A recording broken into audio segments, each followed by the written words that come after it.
Para tantos tempos que eu não toco, eu acho que saiu mais ou menos, não é? Não que seja não perfeição.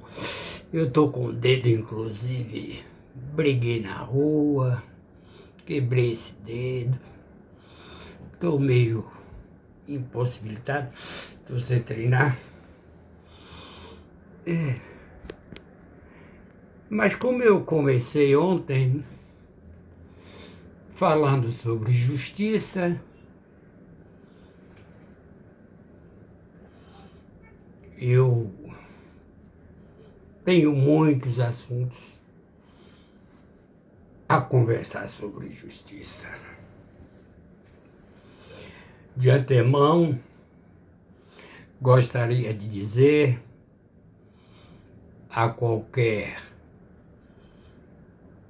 poder judiciário que minha mulher não tem nada a ver com o que eu vou dizer aqui.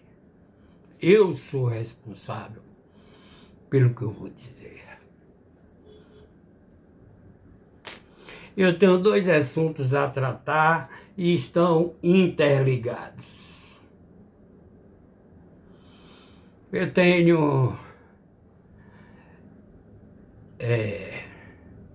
tive uma empresa de plano de saúde,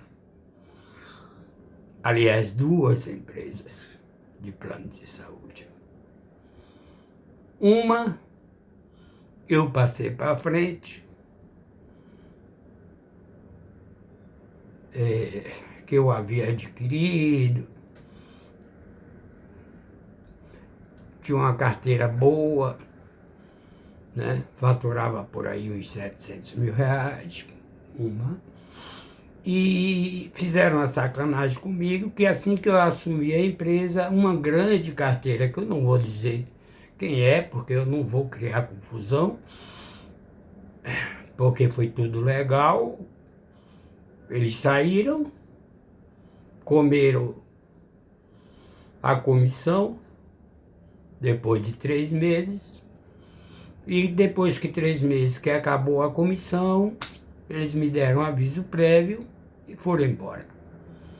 Mas tudo bem, depois eu me chateei muito, passei essa empresa para frente e, de fato, não recebi um tostão. Ainda tenho hoje a promissória, mas fui aconselhado por minha advogada a não me envolver com esse cara que adquiriu a empresa, porque ele era um malfeitor. Eu não sabia. Era um malandro, um vagabundo. E fiquei com a última empresa, que foi a primeira minha, eu que criei, vírgula. Eu fui convidado para desenvolver um sistema para essa empresa e o dono, o ex-dono, já estava muito cansado, assim como também me cansei, né? E ele me vendeu a empresa. Não tinha quase associado nenhum.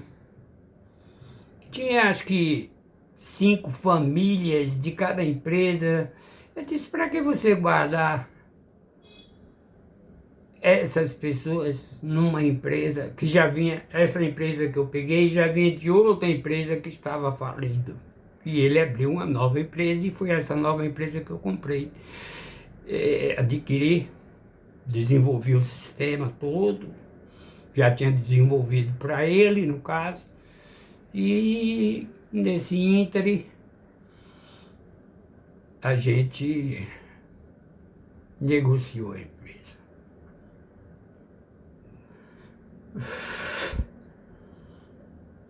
Eu vou dizer o nome da empresa: Milmed, Administradora de Serviços Médicos Limitada, cujos sócios era eu e minha mulher. Eu responsável pela parte administrativa, de informática, essa coisa, sabe? E ela ficava na parte financeira. E contratamos, fora da empresa, contratamos uma contadora. Estou contando a história porque para vocês entenderem o final. Que depois eu entro pela justiça. E essa contadora, porque assim, eu sempre trabalhei da seguinte forma. Eu fui programador, analista de sistema, e se me incumbissem de um trabalho, eu não precisava que supervisor, que gerente, que diretor da empresa viesse me cobrar, porque eu sabia da minha responsabilidade e cumpria. Portanto, como eu fui sempre assim, eu agi da mesma forma, no caso, com a contadora. Nesse período que ela estava comigo, eu fiquei alguns meses, porque não tinha contrato de pessoa física, eu só tinha contrato de pessoa jurídica. Portanto, eu não tinha nenhum cliente de pessoa física, porque numa carteira de saúde, você tem 2 carteiras. Ou melhor, numa empresa de saúde, você tem 2 carteiras. Você tem uma carteira de planos empresariais e você tem uma outra carteira que é de planos individuais. São contratos diferentes, lógico. E acontece que eu não sabia disso. E ainda que você tenha uma empresa que ela não fature nada, é de direito, é do seu dever, obrigação, você prestar conta à Receita Federal de que naquele mês ou aqueles meses você não teve receita referente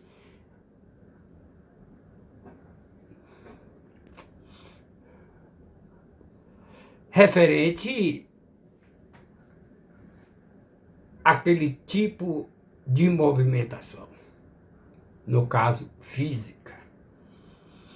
Mas só que isso eu fiquei sem carteira individual por mais ou menos até que eu aprontasse, que quem aprontou fui eu.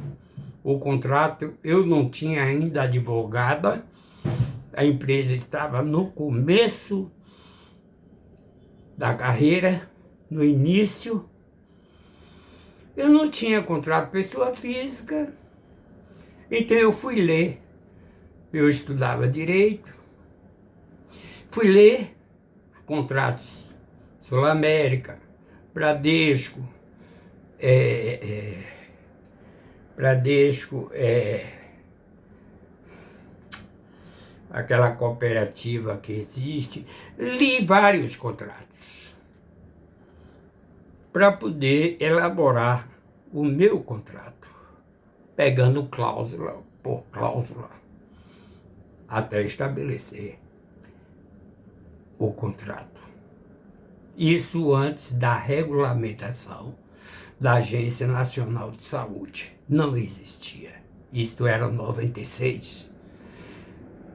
A Agência Nacional de Saúde só veio surgir em 99. Surgiu a Lei 9.998, se eu não me engano. Aí sim veio a regulamentação, né, das empresas de plano de saúde. E até então não existia regulamentação. Que eu achei bom a vinda dessa agência controladora dos planos de saúde. Não estou falando mal neste sentido da lei existir, porque eu sempre fui da lei, sempre fui pela lei, sempre andei na lei. Agora, o que acontece é que minha contadora, ela declarava o que era movimentado na carteira jurídica, e como a carteira de pessoa física era zero movimentação, ela não declarava. E eu não entendia de contabilidade, a verdade é essa. Nunca fui da área fiscal, por sinal detesto a área fiscal, não gosto. Trabalhei em crediário, trabalhei com contabilidade, porém de forma sistêmica, e trabalhei com exportação de cacau, café, trabalhei com pessoal, crediário, etc. Mas nunca trabalhei assim com fiscal. Agência, nota fiscal, essa coisa. Eu não sabia nem calcular uma nota fiscal. Eu não sabia. Por isso, claro, né, contratei um advogado. Só que, como disse, ela foi negligente. Quando ligava à prefeitura, porque eu pagava ISS, né, que era Imposto sobre Serviço, eu não circulava mercadoria, portanto não tinha nada a ver com o Estado, só tinha com a prefeitura. Essa mulher, quando o fiscal ligava ou mandava, sei lá, mais ou menos ligava, eu acho. Olha, o fiscal está indo aí tal dia, tal. E eu tinha uma contadora para isso, eu encaminhava o fiscal para a contadora. Ela recebeu uma multa por uma coisa que era problema dela, porque eu não tinha movimentação, volto a repetir, de pessoa física. Então, ela recebeu a multa e engavetou. No outro dia eu procurava saber, e aí como é que foi com o fiscal da prefeitura? Foi tudo bem, senhor Misael? Tudo bem, tranquilo, pá. Daqui a pouco, passado em 2006, mais ou menos, né?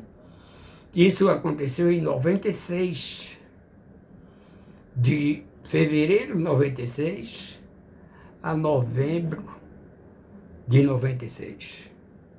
Foi quando aí sim eu já estava com contrato de pessoa física e pude trabalhar com pessoa física, que é o osso ruim de roer de um plano de saúde. Chama-se pessoa física, onde nós vivemos. Os mais velhos devem conhecer a lei de Gerson, de levar vantagem em tudo. Lembra que ele fazia uma propaganda do Marlboro? E ele, acho que era Marlboro, e ele dizia que fumava Marlboro porque, acho que ele nem fumava, era só um marketing mesmo. Era só um ator, Gerson, que foi jogador, muito bom jogador, por sinal. E ele dizia que gostava de levar vantagem em tudo. O brasileiro é desse jeito. O brasileiro gosta de levar vantagem em tudo.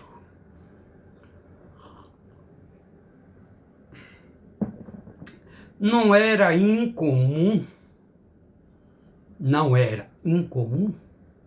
um cliente entrar 5, 6, 7, 8 vezes, fazia o check-up,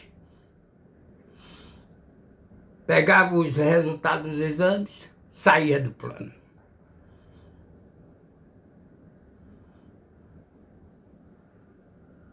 Você não tinha... Eu não me dava o trabalho também de cobrar pelo que ficava devendo, né?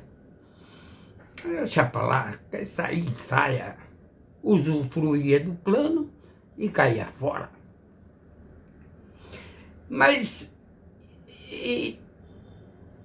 nesse intermédio, a Agência Nacional de Saúde, em 2005,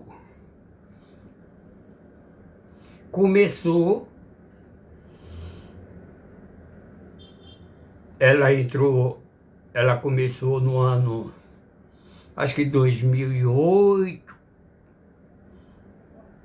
isso, não, minto, 1998, ela começou, a agência foi implantada, a Agência Nacional de Saúde, e fazia aqueles seminários, reunia todos os sócios de todas as empresas, de pequenas a grandes. Às vezes era em Recife, outras vezes era em Salvador, outras vezes era em São Paulo. E ela começou a vigorar em 1999, a lei. Só que existia muita coisa errada. Eles estavam iniciando, eu já era um experiente na área, desde 96, conhecia de sistemas, e eles mandavam cobrar coisas até indevidas, como plano ambulatorial, não dá direito a parto. Mas chegava, aquela pessoa fazia o plano ambulatorial, que é um plano mais simplesinho, só dava direito a consultas e exames, e queria parto. A gente negava. Ia para a justiça tirava o braço da seringa e mandava uma liminar para a gente dar. Fui numa audiência com a juíza, disse, mas doutora, o plano é ambulatorial. O plano não dá direito a esse tipo de procedimento, o parto. Ela disse, isso está em contrato, se eu quiser eu mudo tudo. Foi o que me respondeu. Eu não estava nem com advogado na época, eu fui como representante da empresa. Se eu quiser eu mudo isso aí tudo. Eu digo, como? Quer dizer que o contrato não vale nada? Outra coisa, as pessoas entravam, meu auditor, aí eu já tinha auditor, já tinha advogada, entrava com peso acima do normal, né? Com obesidade, entrava e, pela própria lei da Agência Nacional, a lei dizia que esta pessoa teria que cumprir 24 meses de carência. Bom, você está acima do peso. Foi quando surgiu a época da bariátrica, virou moda. Todo mundo queria fazer bariátrica. E não era barato. Eu não me lembro bem, mas uma bariátrica era bastante cara. Era o começo. Porque quando começa um procedimento, primeiro era, por exemplo, um raio-x, depois virava depois a evolução tecnológica, aí vinha eletro, como é, meu Deus, do raio-x, tomografia computadorizada, aí toma-lhe tomografia computadorizada, depois veio ressonância magnética, e tudo isso ia encarecendo de um raio-x para passar por uma tomografia, já era um salto muito grande, de uma tomografia computadorizada para uma ressonância magnética, já era um preço estrondoso. E claro que tinha as limitações. Você não precisa fazer uma ressonância magnética todo mês, né? Você faz uma ressonância magnética, já ali constata ali. Eu tive um cliente em Feira de Santana, ele entrou com uma semana, ele alegou que foi subir para tirar uma lâmpada e caiu do banco, bateu com a cabeça. Nessa coisa de ir para essa emergência, isso é o que eles contam. Se não já sabia que tinha esse problema, era um câncer no cérebro. Fez umas 3 cirurgias. Isso de um mês para frente. E conseguiu eliminar para todo mês, se ele quisesse tirar uma ressonância magnética, fazer uma ressonância todo mês, era 1.000 e tantos reais, eu acho que 1.400 reais por cada ressonância.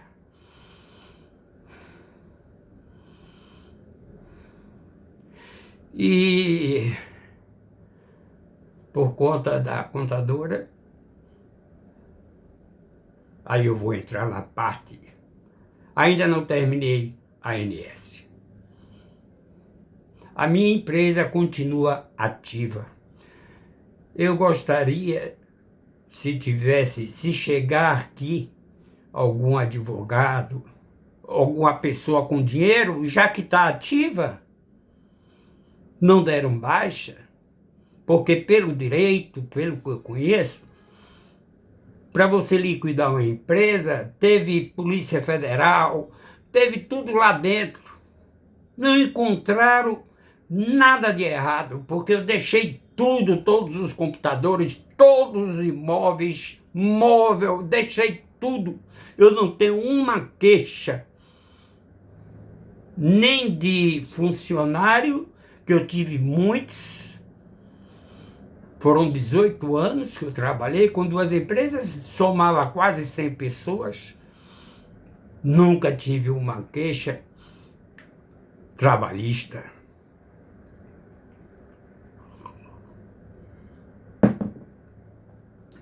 Aí, o que acontece? Por conta dessa nota fiscal que a contadora sonegou,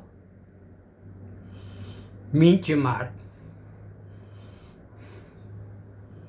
Me intimaram e a pena Eu peguei um advogado, por sinal, professor de direito,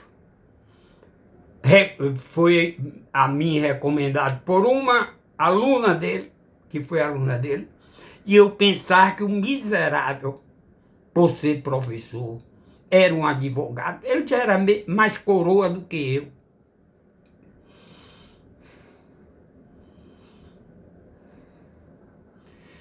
Eu quis esculhambar com ele, mas a justiça, essa desgraça, não deixa a gente falar. Esta é uma máfia desgraçada que existe. Eu tive advogada comigo em questão que não abria a boca para nada, porque minha primeira advogada era muito boa, mas quando ela se tornou, que eu peguei no começo da carreira, foi fazer uma entrevista comigo com aquela roupa de baiana, uma sandalinha dessa de couro que vende no mercado modelo, mas quando ela se tornou importante, ela começava a mandar os estagiários. Entende? Já não estava prestando serviço diretamente a mim, porque ela já havia angariado mais clientes, já estava com o nome formado, logo que ela era advogada de uma empresa de plano de saúde, onde ela ia para São Paulo, para todas as coisas, reuniões, etc, etc, se tornou famosa e mandava estagiário. E eu ia com o estagiário, né, como representante da empresa, e a advogada não abria a boca. E nesse caso, então, eu conhecia mais o processo que o desgraçado do advogado que eu peguei, que era professor de direito. Eu e minha mulher, nós pagamos 5 mil reais em dinheiro. 2.500 meu, 2.500 da mulher, para defender esta questão. E o que é que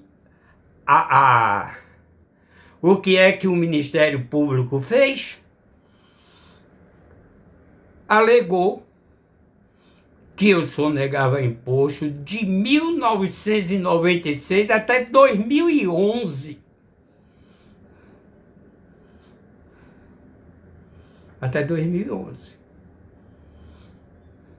O que fez com que minha pena, que poderia ser 2 anos, que variava de 2 a 4, ela acrescentou mais 50% na dosagem, na dosimetria da pena. Peguei 3. Porém, pena alternativa. Pena domiciliar, prisão domiciliar, ou prestação de serviço, com multa, com esse negócio de pagamento de... Mas eu estava no fim de linha, eu acabei a empresa. Em 2012 eu não aguentei mais, eu digo, fecha essa merda aí, não abre. Mandei carta para todos os clientes. Sim, a ANS, porque eu chegava e desafiava eles, entende? Desafiava eles mesmo, porque eles mandavam coisas erradas, cobrando coisas erradas, 50 mil por conta de uma mulher que não foi atendida, quando ela não tinha direito, etc, etc. Até que, enfim, vinha já uma liminar com ordem de prisão. Eu disse à minha advogada, eu digo, eu não vou atender mais essas liminares. A Sul-América não atende. Misael, você tem dinheiro para brigar com a justiça? Sul-América tem. E aí eu digo, pronto, eu sei uma solução. Mandei carta, fiquei 7 anos de marcação, sem aumento, porque o aumento de pessoa física só poderia ser, e ainda é hoje, você só pode aumentar de acordo com a ordem da Agência Nacional de Saúde, a liberação, né? Eles mandam autorização para você. Fiquei 7 anos. Como é que eu vou aguentar isso? Mandei carta para os clientes.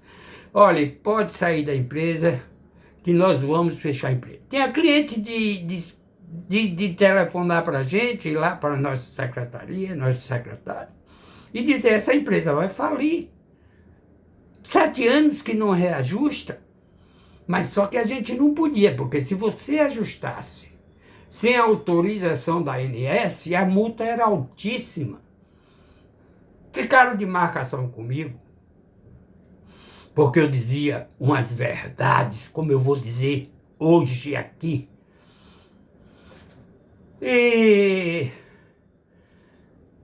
resultado, mandei carta para todo mundo, eu digo, pode sair do plano. Minha filha era responsável pela gerência comercial, meu pai, está todo mundo pedindo. Sim, quando entramos em direção fiscal, porque toda empresa entrou em direção fiscal. Toda a empresa, eles botaram logo em direção fiscal, bloquearam todos os bens dos sócios. Já entraram assim, bloqueando todos os bens, direção fiscal, eu botei um fiscal para fora, ganhava 10 mil reais. A gente pagava 10 mil. Eu tinha auditor externo, uma empresa muito grande, como era, meu Deus, não me lembro aqui agora, mas era uma empresa de nome no mercado. Eu pegava para... o nome da empresa de consultoria e de coisa. Enfim, eles me marcaram. Eu digo, eu dou uma resposta para vocês. Teve gente me ligou quando soube que a gente estava fechando. Sim, quando entramos em direção fiscal, os vendedores, corretores, esses molequezinhos aí que vêm de plano de saúde, eles pegaram o jornal, saiu no jornal à tarde, as empresas que entraram em direção fiscal, que eram grande maioria, e sobretudo as pequenas e médias empresas, eles sentavam de junto do fax e disseram, olha, 1000 metros está quebrando, 1000 metros está quebrando, isso era povo pedindo. Eu digo, minha filha, eu quero é acabar com isto. Eu já estava entrei em depressão, transtorno de ansiedade eu já tenho desde criança, e quem não tem transtorno de ansiedade, né? É só você estar numa instabilidade qualquer, seu emocional vai para a lata do lixo. Eu digo, minha filha, eu quero é acabar com isto. Aí veio gente de São Paulo, queria que eu mandasse jatinho para me levar, para eu conhecer escritório, que queria comprar minha empresa. Eu digo, não, eu tenho medo, eu já tinha passado por a experiência de outra, né? Eu digo, eu tenho medo de andar de jatinho, ironizando com ele. E disse ao fiscal, minha marca vai debaixo do braço para casa. Ele me trouxe proposta para eu vender para outra empresa. Achei aquele pessoal muito sério da Apvida, queria passar os clientes dela para mim, eu recusei, digo, não quero. É até de Tarso Gereissati, porque nos conhecíamos através dos seminários que a gente fazia. Me fez proposta para eu pegar a carteira deles, que eu tinha uma rede muito boa.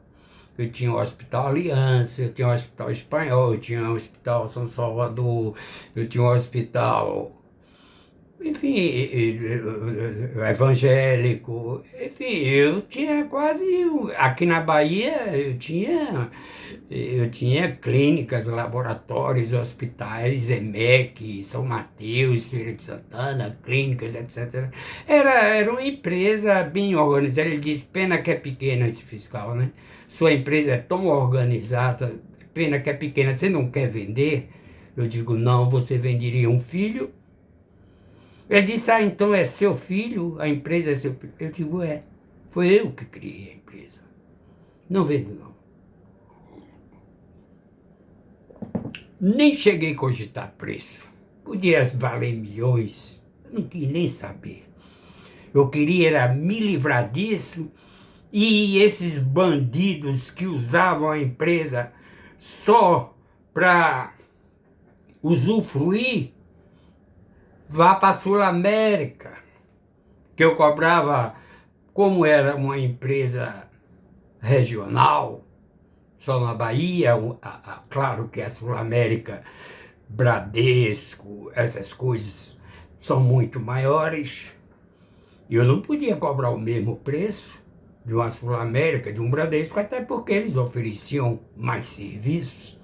Então eu cobrava um preço mais barato, em torno de 70% para baixo. Então, o que acontece? Peguei, por conta de responsabilidade dessa contadora,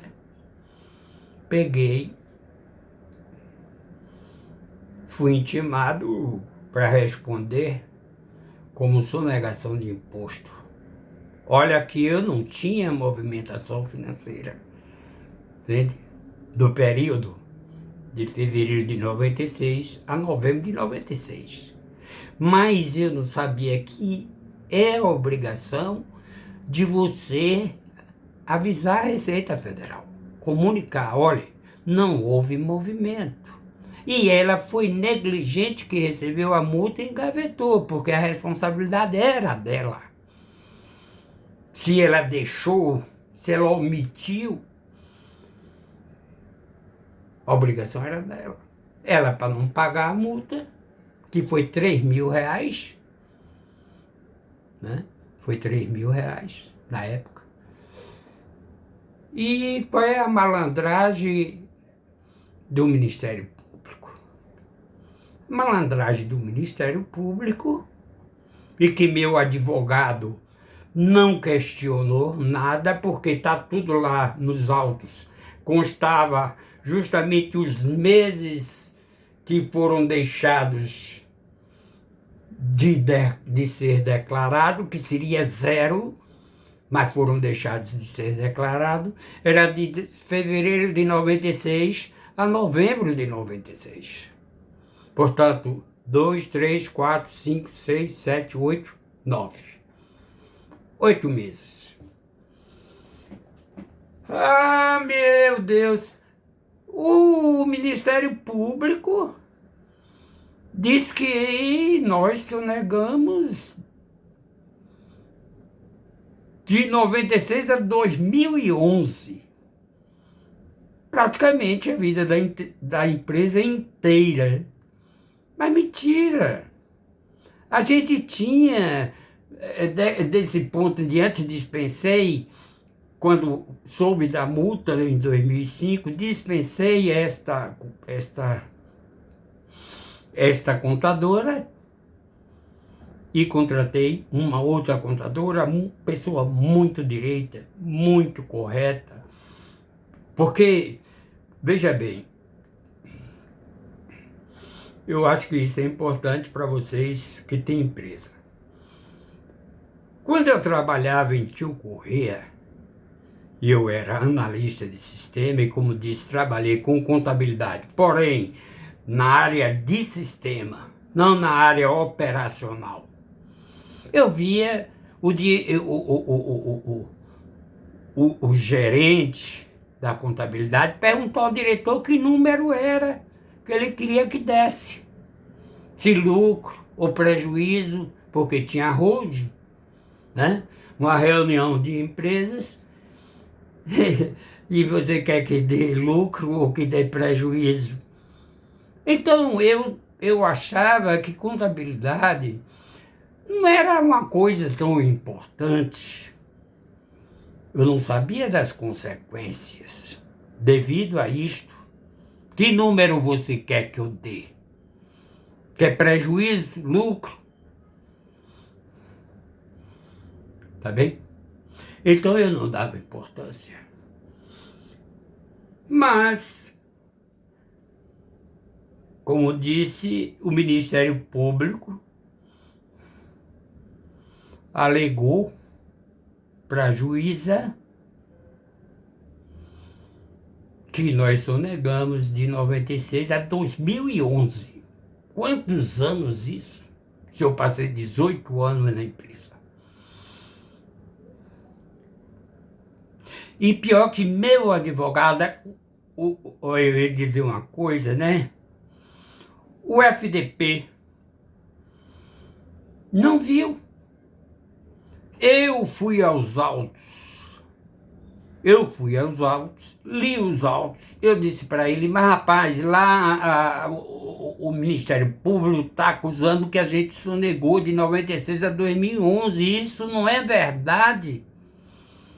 E só tinha lá, os comprovantes estavam nos autos, os comprovantes, até o representante da prefeitura, quando nós saímos da audiência, ele disse, mas rapaz, por causa de uma besteira dessa, o próprio agente da prefeitura, aquele que multou, me disse, mas rapaz, por causa de uma besteira de R$ 3.000, uma complicação dessa, eu acho que isso veio sim, e veio sim do Rio de Janeiro, da Agência Nacional de Saúde. E o desgraçado que eu contratei, que eu paguei 5 mil, eu ia perguntar a ele na cara da juíza, você não me deu recibo? Apresente a nota fiscal e sua declaração desse dinheiro que eu dei em cash. Mas a juíza, não, já acabou. Porque lá quando eles entram, né, a juíza, ele era professor, certamente conhecia essas merdas tudo aí, de juíza, de Ministério Público, entende? Então é por isso que tem muitos Dallagnóis aí no mercado, muitos Dallagnóis, e tem muitos Moros na justiça, muitos Dallagnóis que estão assim com os juízes e juízes com eles para ferrar com aqueles, sobretudo aqueles pobres, aqueles, porque eu digo o seguinte, né, os ricos, os ricões, esses donos de grandes empresas, são quem mais deve impostos. Não é R$ 3.000, são 3 milhões, 3 bilhões que eles devem. E não dá nada, absolutamente nada. Por isso, a minha inconformidade com a justiça.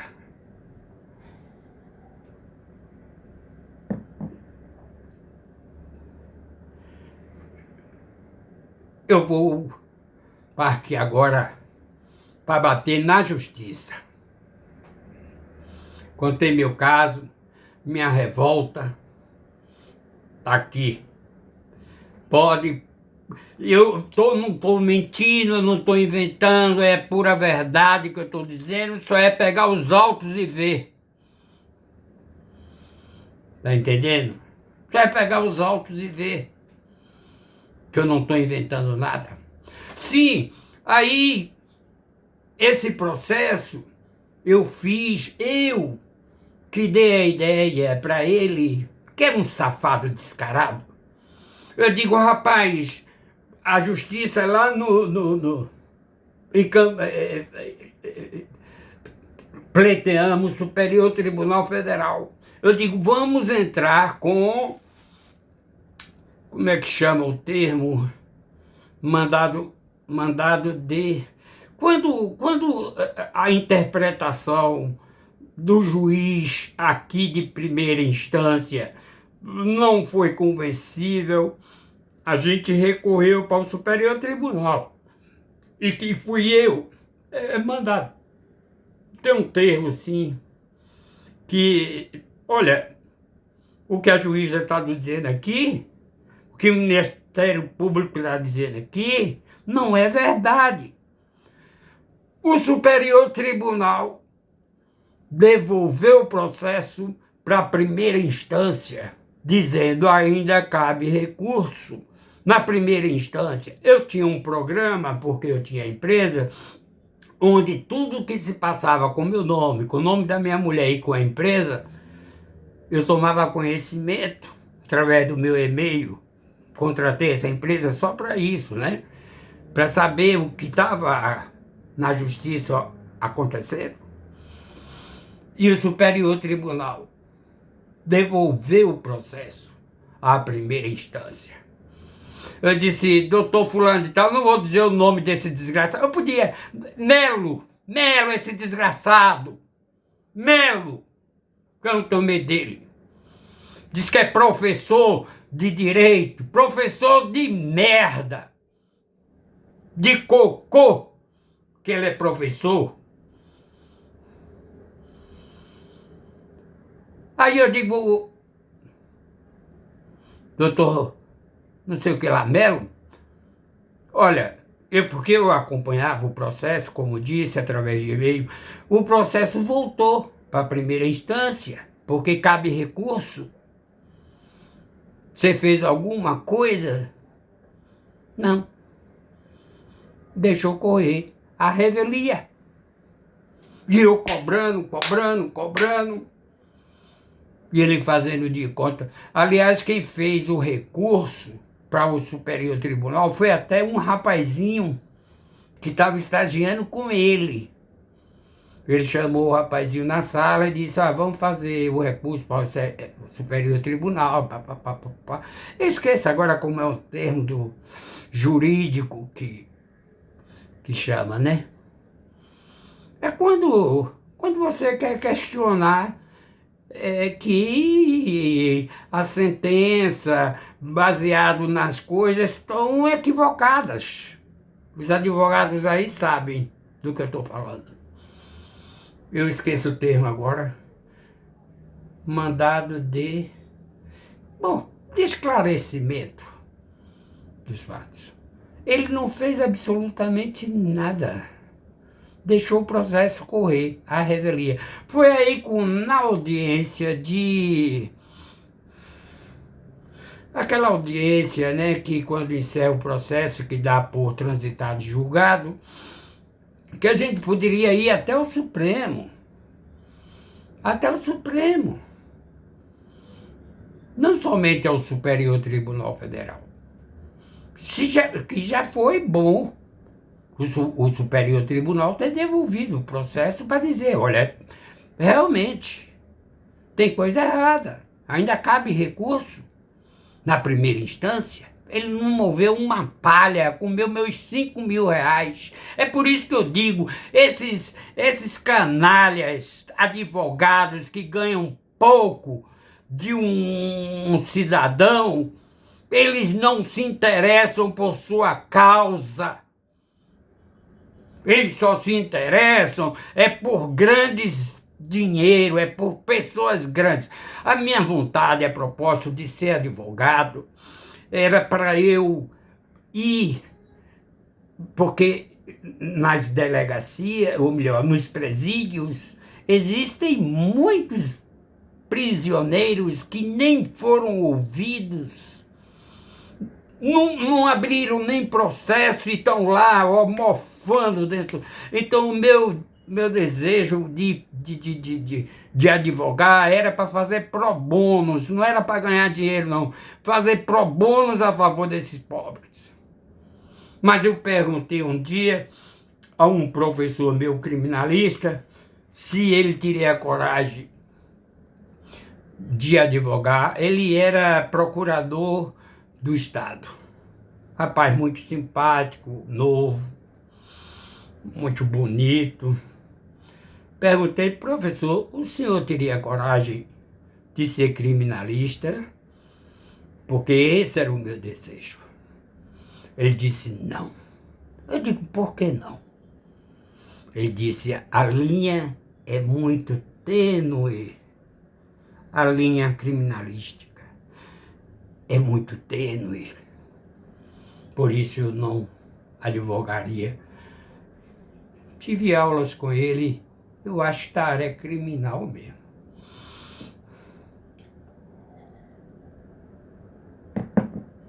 Então, relatado isso, feito esse desabafo, agora eu quero partir para a justiça de um modo geral. É porque ninguém tem coragem de meter a mão nessa cumbuca. E eu vou meter a mão nessa cumbuca.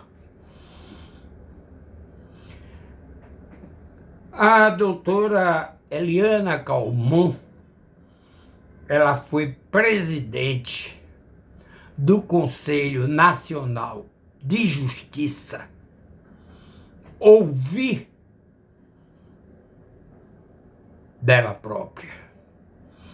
Investigar um juiz é muito difícil.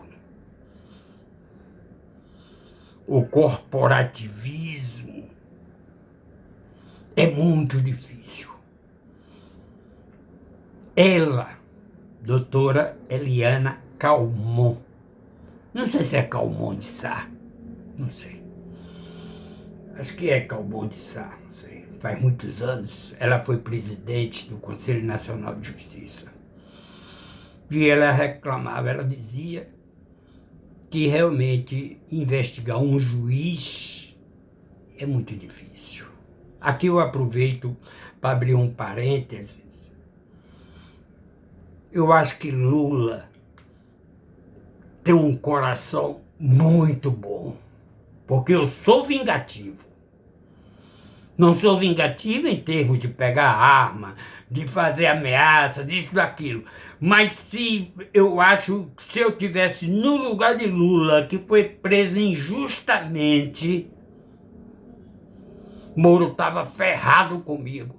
Mas eu espero um dia que a justiça venha a ser feita com o que fizeram com Lula. Eu espero que Moro um dia coma cadeia, mas cadeia mesmo. Ele e a mulher, que são todos coniventes, ela tinha advocacia e ele despachava para o escritório dela. Que não, pela lei não deveria permitir. Mas se ele fez o que fez com Dallagnol, combinando tudo, como o Dallagnol devia agir para poder prender Lula, descarado, safado, e eu ainda fiz vídeo elogiando aquele canalha. Achando que ele era um homem sério, não é. Marreca de Maringá. É o Marreca de Maringá. Ou a Marreca.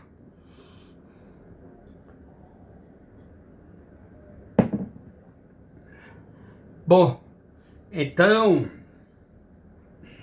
eu estou gravando aqui no YouTube porque coisas amenas eu só faço no Facebook, porque aí se apaga com 30 dias, vai embora, que eu não aguento nem ouvir o que eu falo. Mas estou fazendo aqui para deixar registrado mesmo, para toda a eternidade. E o que acontece, como disse, Lula é um homem de um coração bom. Mas eu acredito também em Lula por ele ser uma pessoa que veio da pobreza e por isso ele tem muito valor. Não estou querendo diminuir nesse sentido. Ele não carrega ódio, não pretende vingança. Ele é um carismático. Lula é um homem que talvez não guarde mágoa, ressentimento. Porque se fosse comigo, eu ia mostrar a Moro com quantos paus se faz uma cangalha. Eu ia mostrar a Moro. Mas Deus que o tenha e preserve o presidente Lula com seu bom coração, como dizer assim, sua ingenuidade, né? Porque ele além de pobre, fez só o primário, cresceu, evidentemente, né? E faço votos que em 2026 já estou começando a campanha a favor dele. Ninguém vai tirar ele da presidência. Não vai tirar.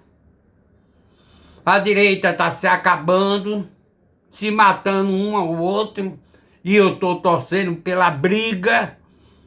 Eu quero que ele se desgrace tudo. E Lula, enquanto isso, como diz o ditado, eu não sei se era Carlos Gibran, que dizia, enquanto os cachorros latem, a carruagem passa. Enquanto os cachorros ladram, a carruagem passa. É Lula.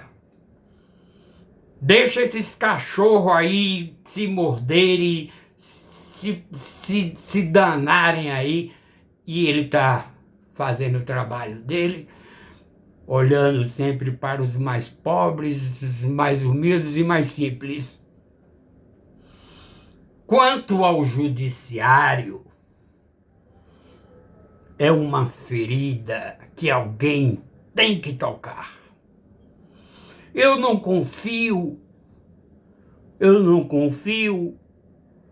nesses que se dizem representantes do povo, porque não os são.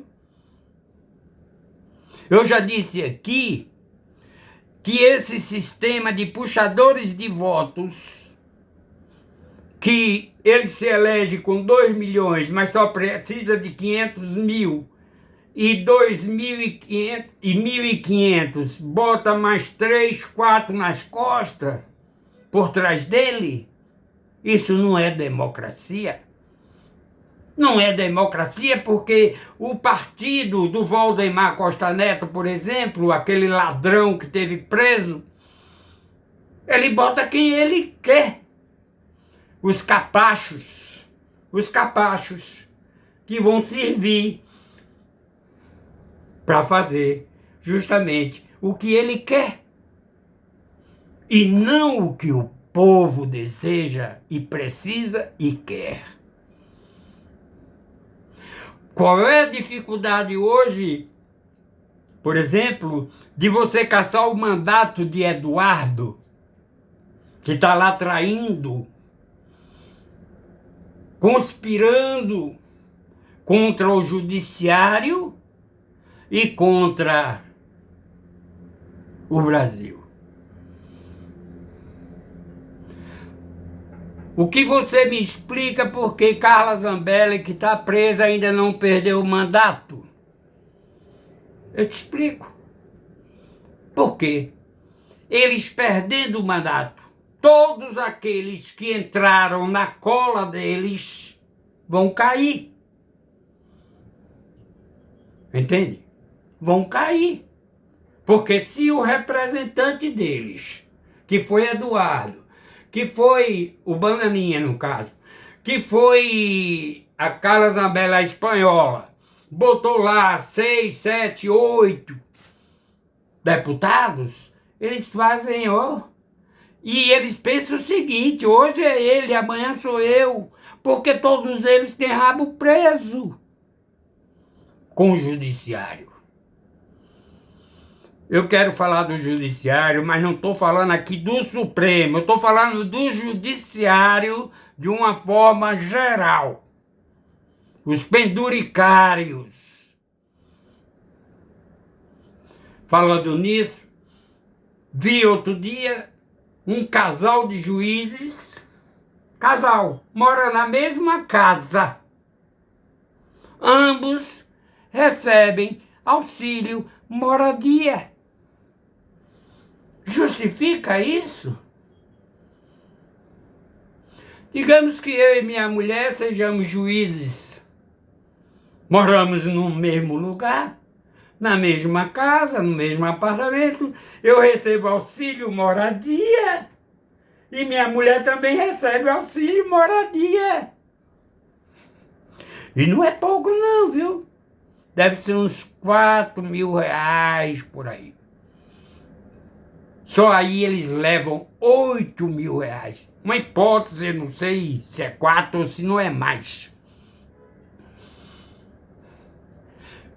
Qual é o sentido disso, desse auxílio moradia para um casal de juiz que mora na mesma casa? Me dê uma explicação para isso.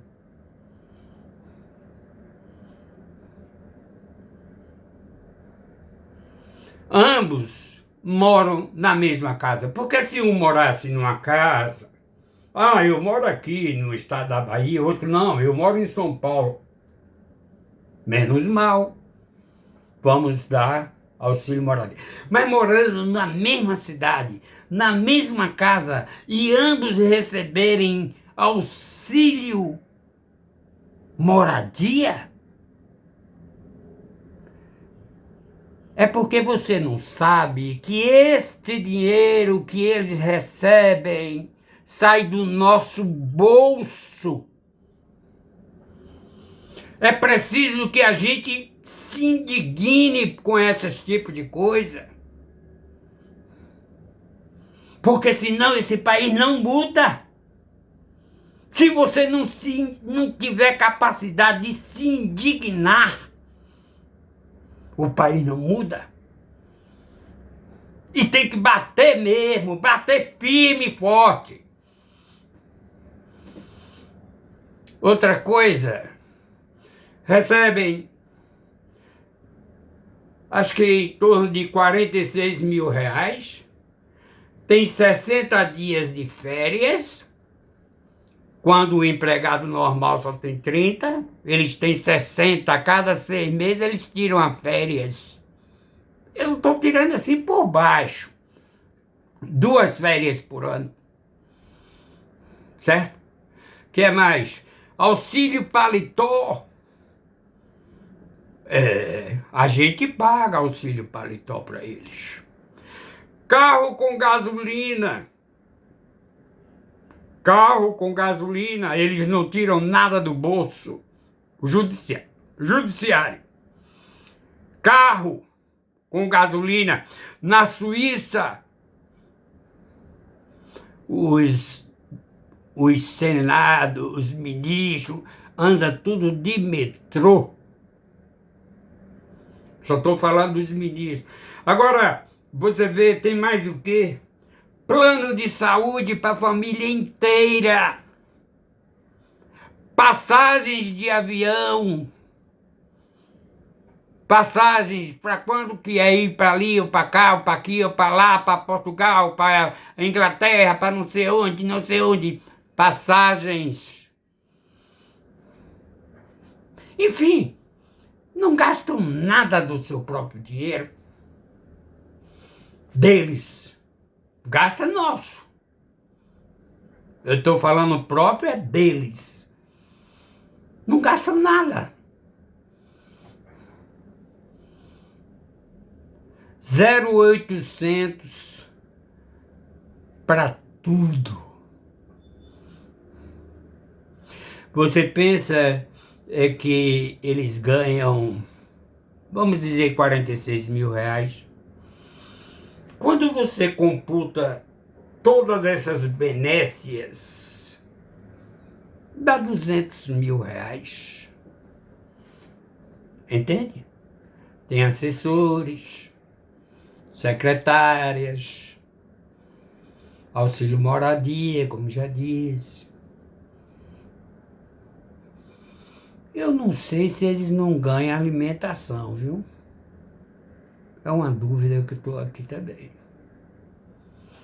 E trabalham pouco. Hoje, uma questão, se você entrar numa questão hoje, você só vai ter o resultado final daqui a 11, 12 anos. 11, 12 anos. Porque eles não trabalham. São preguiçosos e presunçosos. são preguiçosos e presunçosos. Se acham o dono da cocada preta e branca. São presunçosos. É capaz que amanhã me mandem uma carta para eu ir me apresentar na justiça.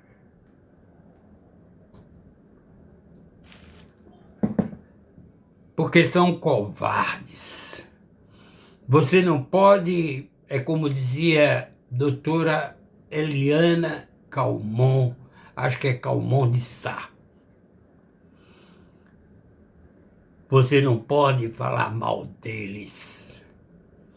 Você não pode investigá-los junto à Receita Federal. Agora eles se acham que são poderosos, que mandam na sua vida.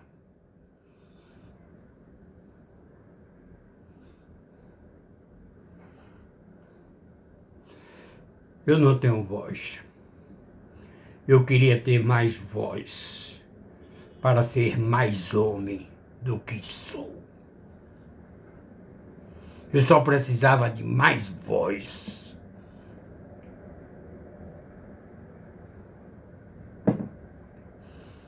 Mas minha voz é pequena.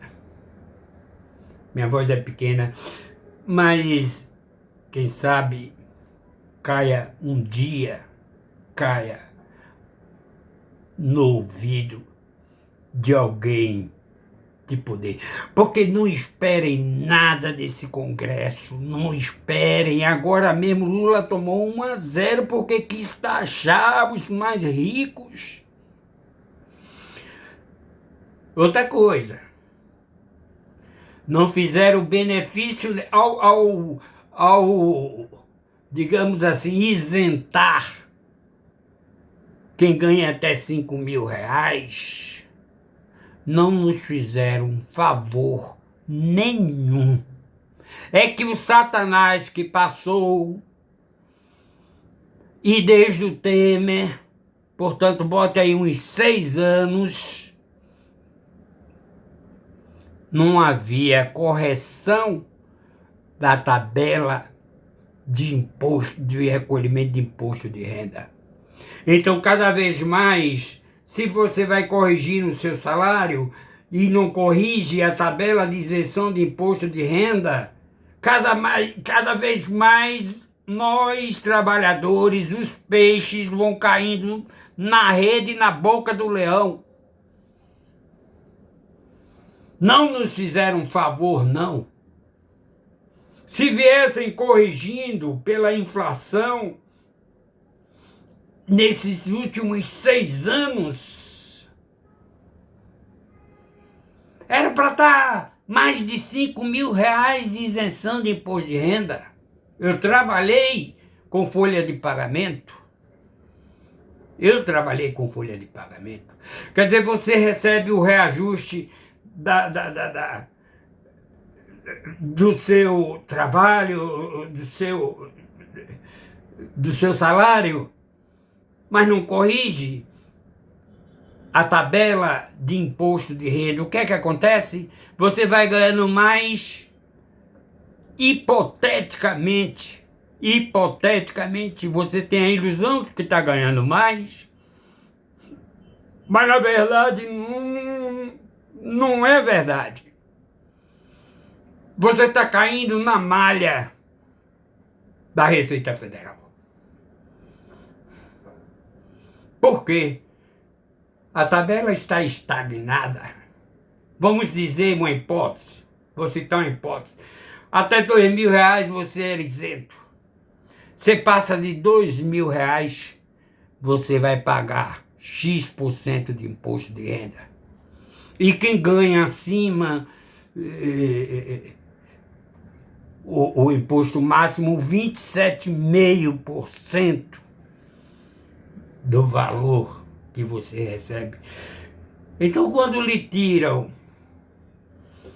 quando a Receita, se não corrige a tabela de imposto de renda, significa que você vai pagar mais imposto na fonte. Porque o único pagador de imposto é o trabalhador. Entende? Eu lhe disse aqui no começo que quando eu era analista de sistema, o contador, o gerente perguntava ao dono da empresa quanto você quer, que resultado você quer. Você quer lucro ou você quer prejuízo? A resposta era dele lá. Manipulavam a contabilidade. Quando houve... Olha, o que eu falo aqui, não é que eu li, não, é que eu vivi. Quando houve aquele congelamento, que eu acho que foi na época de Sarney, tinha o fiscal do povo, não é? O diretor, naquele tempo as notas fiscais eram emitidas nas lojas.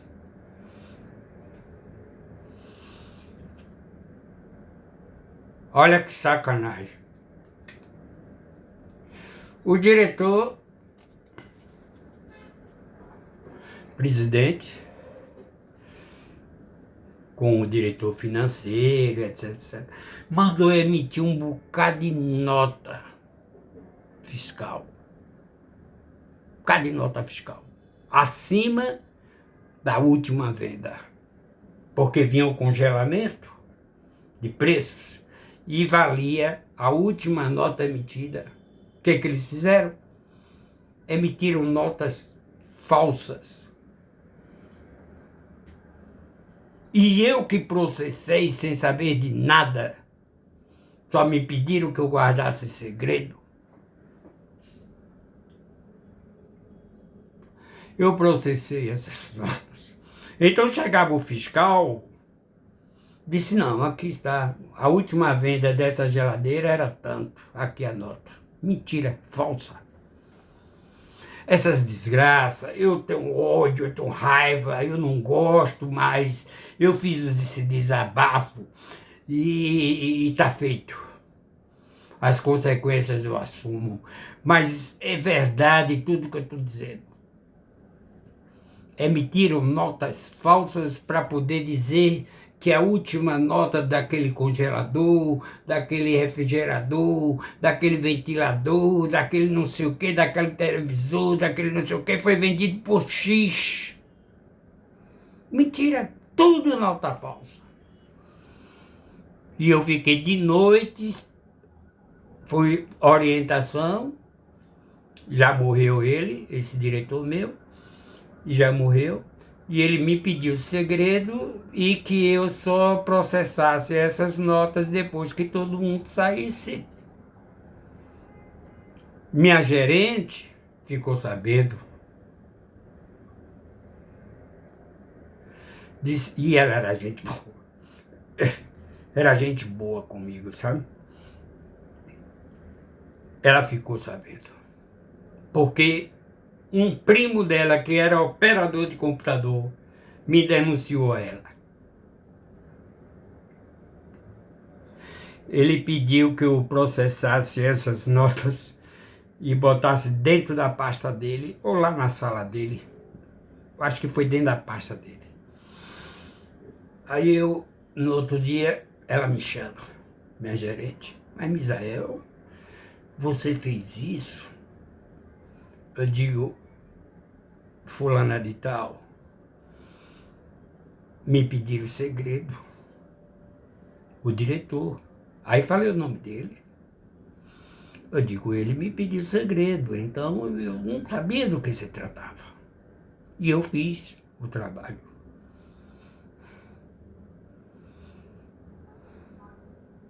Eu fiz esse trabalho inocentemente, eu não sabia essa trama. Eu não sabia, ele só me pediu, olha, processa essas notas, mas espere todo mundo sair, etc, etc, etc. Só que o desgraçado do operador, no dia que chegou de manhã cedo, acho que ele percebeu que houve uma movimentação e me entregou a minha gerente. Mas também não deu nada, né? Porque foi ordem do diretor, eu digo, infelizmente ele me pediu segredo, ele é meu diretor, vem da presidência, ele falou que foi o presidente da empresa que pediu, uma pessoa de confiança que fizesse aquele trabalho e que não revelasse a ninguém. Então, eu fiz, mas não sabia do que se tratava. Depois, conversa vai, conversa vem, foi o que aconteceu. O que aconteceu, né?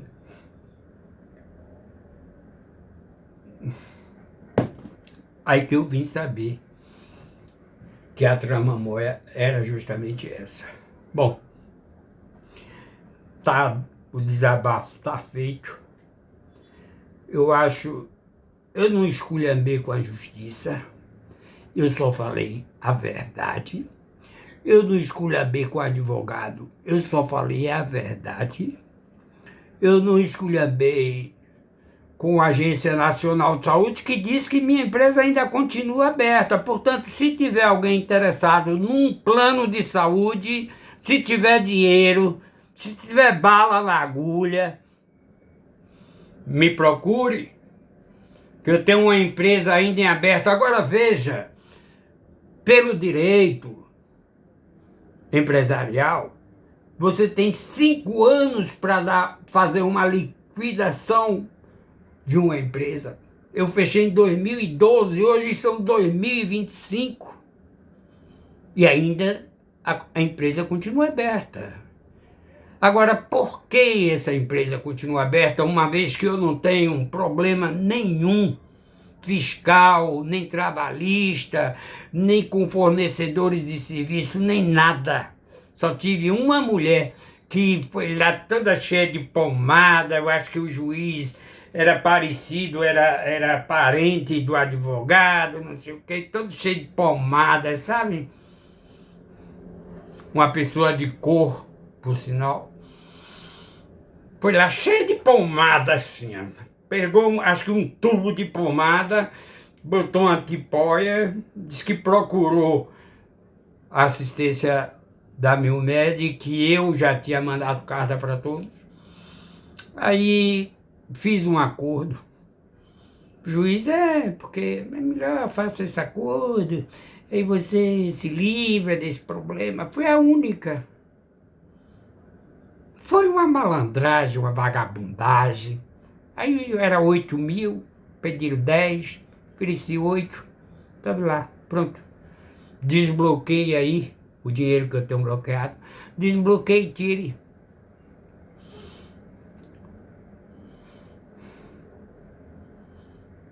É isso aí. E por que que essa mulher, essa fiscal, ainda... Vixe, 1h21. Por que que essa fiscal ainda não deu baixa nessa empresa? Sabe por que eu lhe digo? Porque enquanto ela continuar com a empresa aberta, como chama-se diretora da massa falida, como se diz, né? Ela está ganhando dinheiro. Enquanto estiver aberta, ela está comendo dinheiro da ANS. Eu não tô ainda tão bêbado para não chamar ela do que eu gostaria de chamá-la, sabe? Eu ainda não tô. Eu queria estar mais chumbado para eu dizer o que ela é.